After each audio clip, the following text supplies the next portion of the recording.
Welcome to the Luxury Business Podcast. This podcast was created to highlight the incredible stories of small businesses in the luxury sector. Each episode explores what it means to run a purpose-driven luxury business. In each episode, we get to know the person behind the business. We will look at their journey as luxury business founders and why they decided to set up their business. From fresh insights to the good, bad, and ugly, I strongly believe that there are always lessons to learn from working in an industry considered by many to be privileged and glamorous. Thank you so much for being our most treasured guest on the Luxury Business Podcast today. Now let's get right down to it. Please introduce yourself to our listeners. Hello, I'm Susannah Lovis, and my shop, which is also called Susannah Lovis, is in the centre of Burlington Arcade. I have been here for 25 years and specialise mainly in vintage jewellery, so old designer names like Cartier, Tiffany and Bulgari. But we also design and make our own pieces for clients, and we do all the repairs and everything else you would expect from a jeweller. The main thing is, though, we strive to sell the finest quality products and to give our customers the best experience that they could have. They are, after all, buying future family heirlooms for us, so it's really important. Fantastic. Now, for those who don't know, the Burlington Arcade is one of the best hidden gems in London. No visit to London for me is complete unless I go there, because it's quite near Fortnum and Mason's and it's near Piccadilly. Goodness me, it's a treasure trove, and Susannah's shop is absolutely amazing. And I will urge you, if you're ever in London, pop in and visit. You will not be disappointed at all. So tell me, please, what was your childhood like?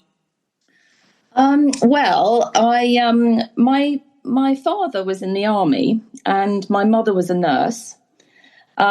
We lived abroad for a lot of the time because my father was posted almost every 2 years throughout my childhood. But I had a very happy childhood with two brothers, two younger brothers. And I just remember having loads of animals as well. We had dogs, which were always having puppies, selection of guinea pigs and rabbits and hamsters. And we once even had we looked after a baby lamb that had a broken leg and and reared it to nearly a full-grown sheep. We even took it to the beach once when we wanted to go and couldn't leave it by itself. And we normally had a caterpillar on the go as well.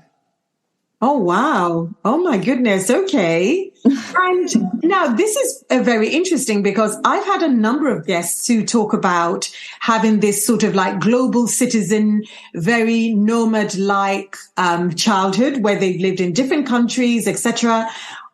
I mean, name one or two countries, that you remember vividly from your childhood. Well, we lived in a couple of different places in Germany. We lived in Paderborn and Rhine-Ireland. We lived in Northern Ireland. My father was stationed in Lisbon, which was really fun. That was when I was doing O-levels. So there was a great load of army kids who were also there. And then we moved to Shape in Belgium, which is the NATO headquarters. And that's where I also had a great time there. But it was it was a great way of really connecting with lots of different people and just being put into a situation that you had to deal with. You had to get on with everyone. And it was great fun. Really, really enjoyed it. Fantastic. And did you enjoy school? Yes, I did. I went to 7 schools by the time I was 9. Whoa. That's a lot. Yes, but then because my dad was in the army, I went to boarding school, which was down in Hampshire. And when he was stationed in the UK, I would go home for weekends. But when he was abroad, I would just go back during the holidays and half terms.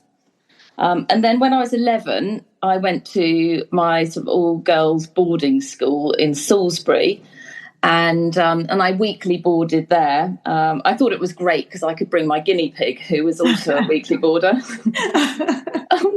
But school was really fun for me. I had a great group of friends, and we were quite wicked at school. We used to sneak out in the night and go swimming at midnight and wake up and have dormitory feasts with the girls who slept in the same room. And, the people I grew up with there, the girls I met there, are still really close today. And, in fact, I'm going on a weekend with a group of them in 3 weeks' time. So I know it will be a weekend where we laugh nonstop. So I'm looking forward to that. It sounds very much like Enid Blyton's first term at Mallory Towers. I was going to say that, actually. It was a bit like that. Because those are my favorite books. I mean, I really wanted to be in boarding school because of those books. Because, it really sounded amazing. The midnight swims, the midnight feast. And you actually got to live that. Exactly, I did. But we did it wasn't a particularly academic school, and you weren't considered cool if you were good at sport. In fact, it was really, really uncool to be good at sport. But it was, we did all the traditional subjects. But in the sixth form, I did business studies, which was really good because, and I listened to a few of your other podcasts,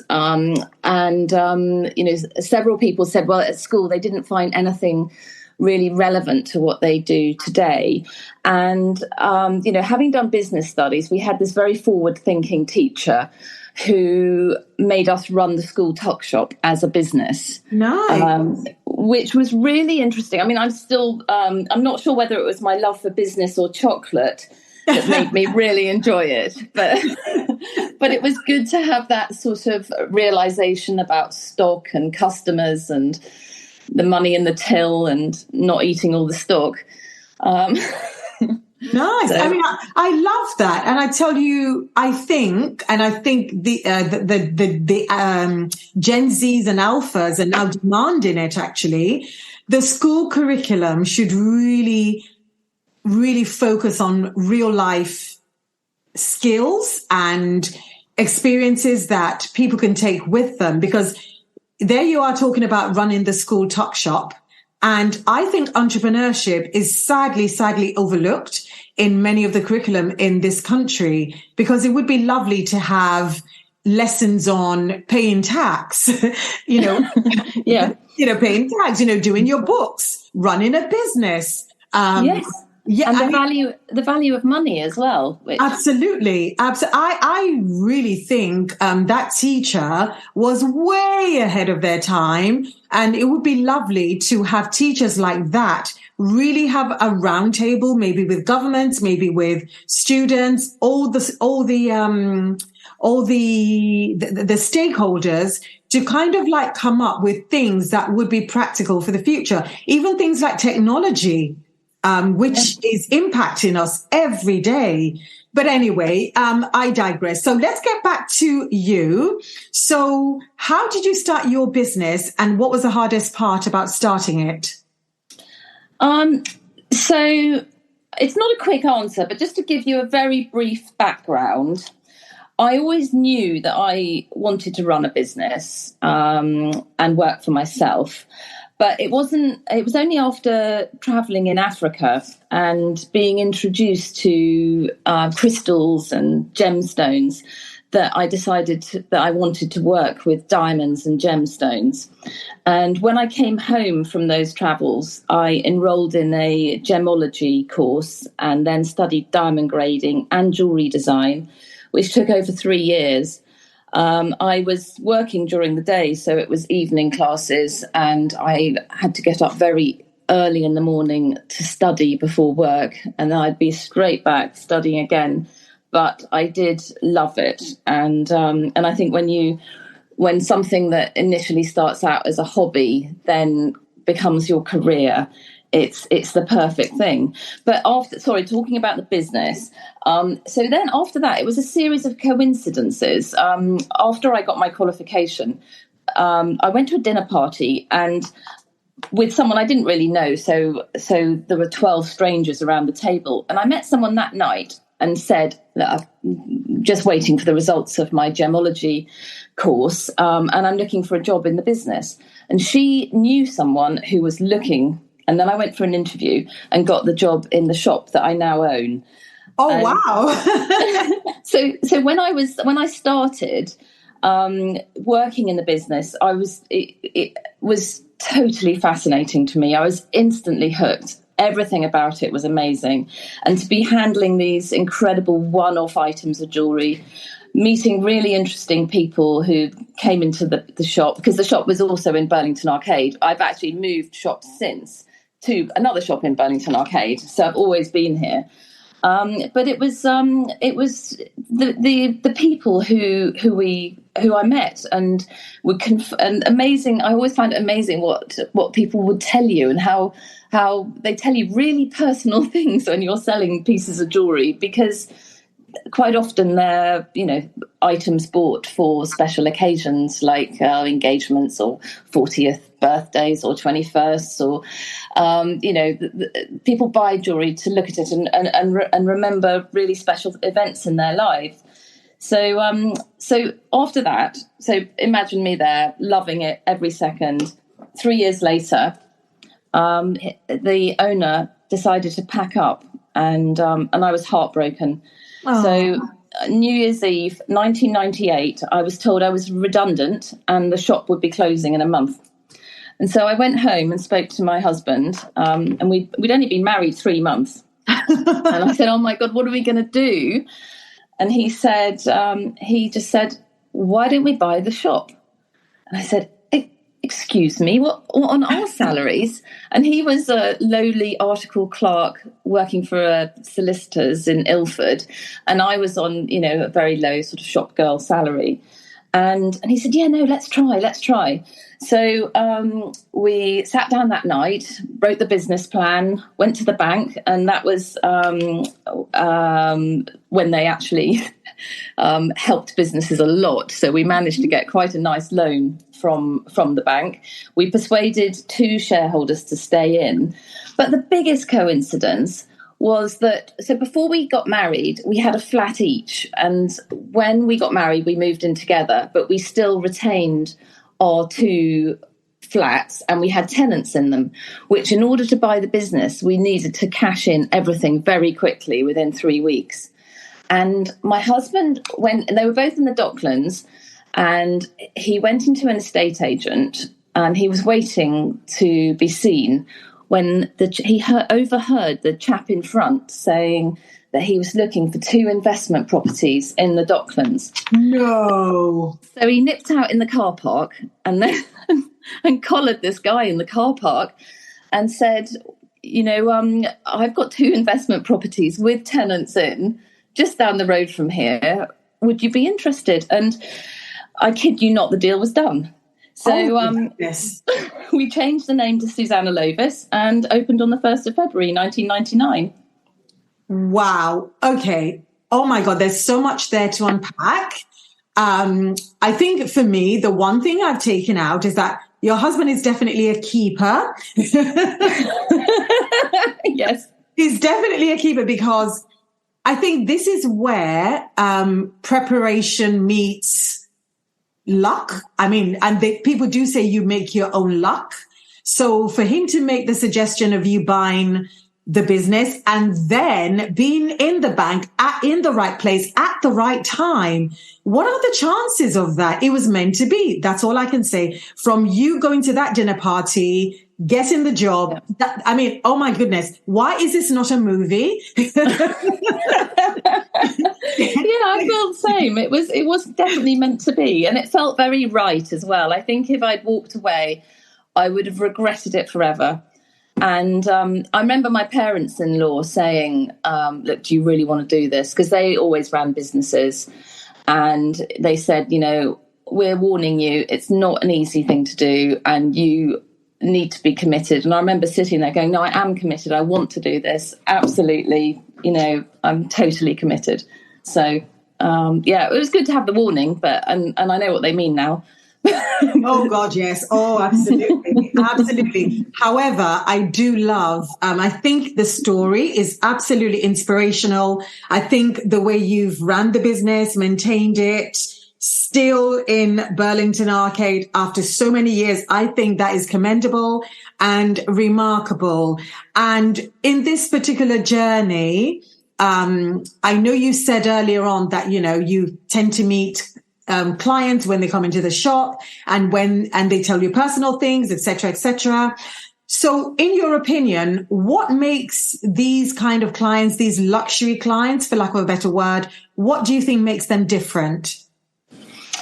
Well, it is very personal. And luxury clients do, I find, when they come into the shop, they really want to be understood. And as a salesperson, and I think I'm quite a good salesperson, you have to listen very carefully to what they're saying and ask lots of relevant questions in order to work out which piece of jewellery will fit in with what they're looking for and their individual lifestyle and needs.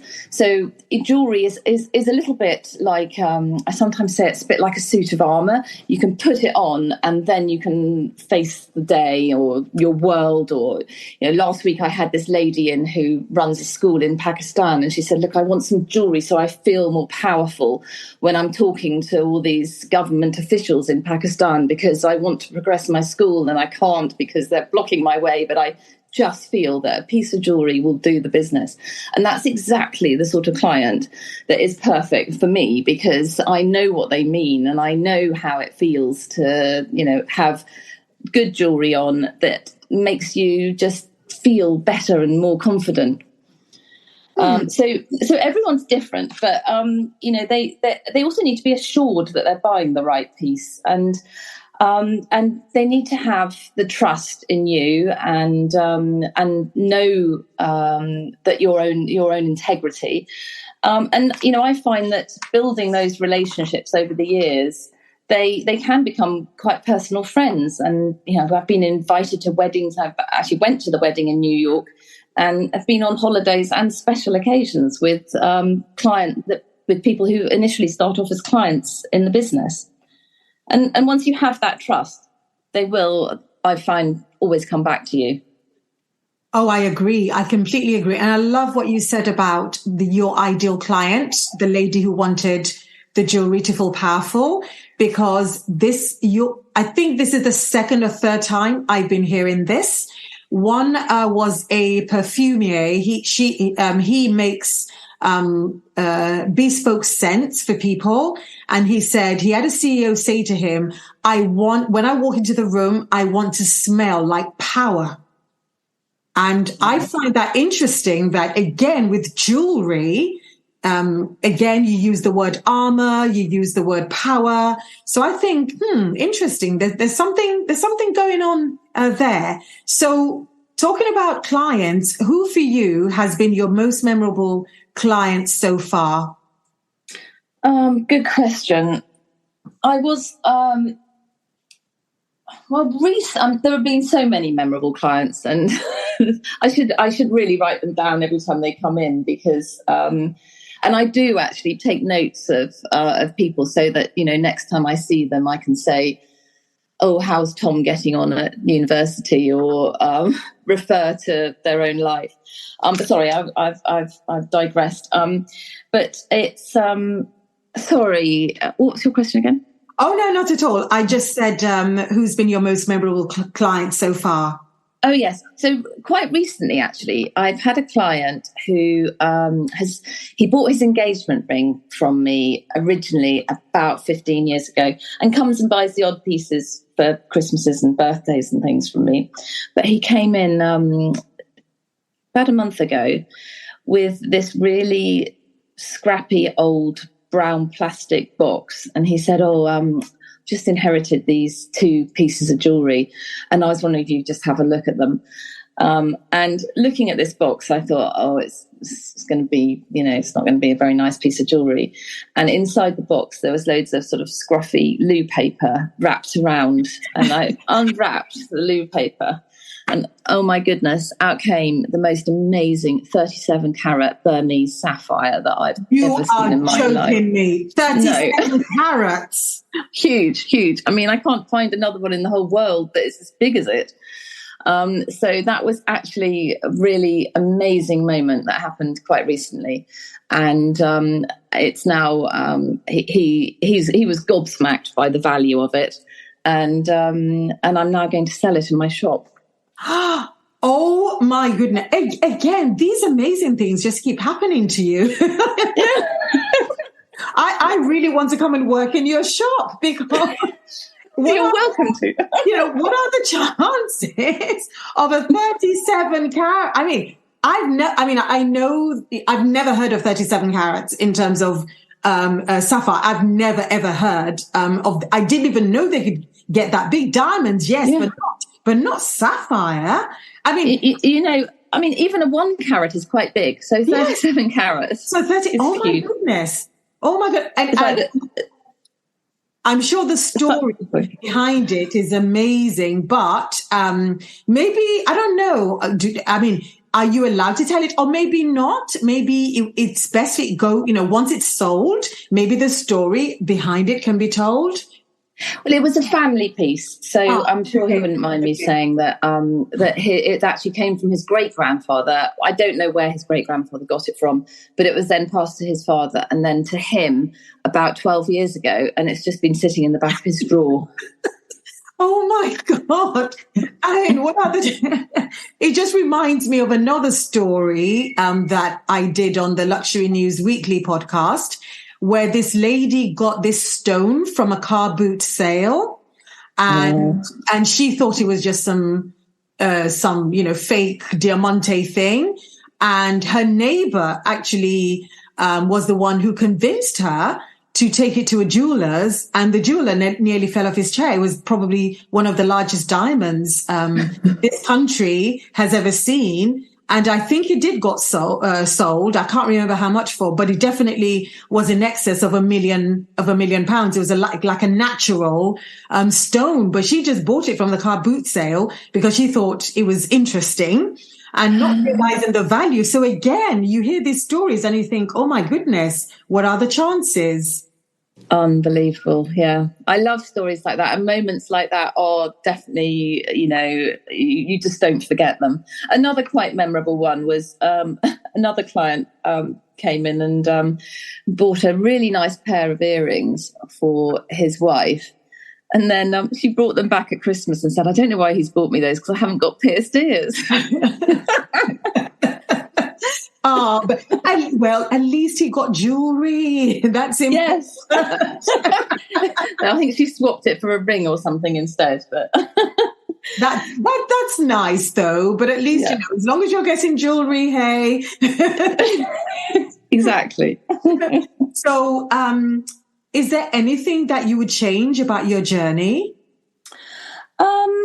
Nothing I would change. I mean, every time something has gone wrong, I've carried on and learnt from it. And I'm happy with where I am now. So no, I wouldn't change anything. Great. And talking about when things have gone wrong, have you had any failures and how did you recover? Okay, well, I did have a failure. I thought I was being really clever. And in the year 2000, you might remember that everyone was terrified that all the computers were going to break down. And, Y2K, absolutely. Yeah. And the millennium bug would filter through everything. So I decided to do a range of millennium bugs in platinum and diamonds, little pendants, because everyone seems to like sort of animal pendants and things. So they were very cute. But I have to say they were a massive failure, and actually no one wanted a bug in the end. I brushed it off and carried on, and I think I melted them all down 10 years later and used the diamonds for something else. Oh, excellent. I like that. At least, thankfully, you were able to repurpose, whatever it Yeah. was. Yes, thank God. At least, because I can imagine if it was something like, I don't know, clothes or something perishable, everything would have to be, pulped or scrapped or whatever. So, but yeah, I think sometimes these things happen. But you know what, though? I love the fact that you decided to dust yourself off and carry on. And talking about the opposite, what achievement are you most proud of? I think I've got to say going out and buying this business, and having the foresight and being brave enough to take the risk, and along with my husband, put all our money into one thing. That's what I'm most proud of. Because that was so risky. I mean, but thankfully, touch wood, it's all paid off. It's still paying off. And yeah, well done. And in terms of looking back, is there anything that you would tell your 18-year-old self? I'd say, I don't think there is. I'd say just go for it, be brave, take the risks, and trust your gut instinct. I like that. But I think sometimes as 18-year-olds, we're not that confident enough to really believe that we can just do that. We can just trust our instincts or just go for it, because, sometimes you're looking around wondering. But I dare say that for Gen Zs and and the alphas in particular, I'm seeing a wave of confidence that where they are absolutely embracing failure, and they would actually literally go on TikTok and say, I tried this, I failed, and I'm going to try something else. I might fail, but I don't care. So I'm sensing that shift right now, because I think probably our generation, we were told failure is bad. But now the next generation are thinking, actually, failure is another way of knowing that something's not working. Yeah, I think you're right. And I think they have the potential to do so much more than us in the future at their stage now. So, yeah, and they don't realise it, and it's all so confusing when you're 18, and you just have to looking back, to just try and assure people that they will get there in the end. They just have to believe in themselves. Absolutely. I completely agree. And talking about the future, what do you think is the future of luxury? I think the future will be selling more luxury online, and moving away from face-to-face and in-store experience to reach the wider audience via personal one-to-ones online. Obviously, we're always happy to see people in the shop, but to be able to show people the jewellery in a three-dimensional way, and to be able to move with the times and look into the new technology, to trying on the jewellery in a virtual way, to show clients in Australia, for example, because they don't have the jewellery we have here, to make them to be able to put a pair of earrings on, or a necklace, and see themselves wearing it, and to be able to choose from that picture that they'd like to buy it. I love that, because I think what you've described is the perfect metaverse, perfect use of augmented reality. And in fact, I know a few fashion chains, definitely the high-end ones, particularly I think in China, they're experimenting with this particular mirror that creates your avatar, takes your measurements, and then you can try things on. I love that idea. And I think Snapchat also introduced this augmented reality thing where in collaboration with a shoe company, I think, I'm not sure if it's Adidas, where people could actually try on the sneakers. So again, these things are definitely coming into fruition. Talk about Web 3, 3.0. So I'm very excited to see where we take that in the luxury sector, where online buying has been a bit of an issue. I mean, I think some places do it really well. My favorite, for example, is Net-a-Porter. I think they do it quite well. But I do love what you've just said about the addition of a 3D aspect to that. Yes, I mean, our website is quite good at the moment because we have worn images of all the items of jewellery. So you can actually see what an earring looks like in an ear, or how it looks, how a necklace looks or hangs on someone.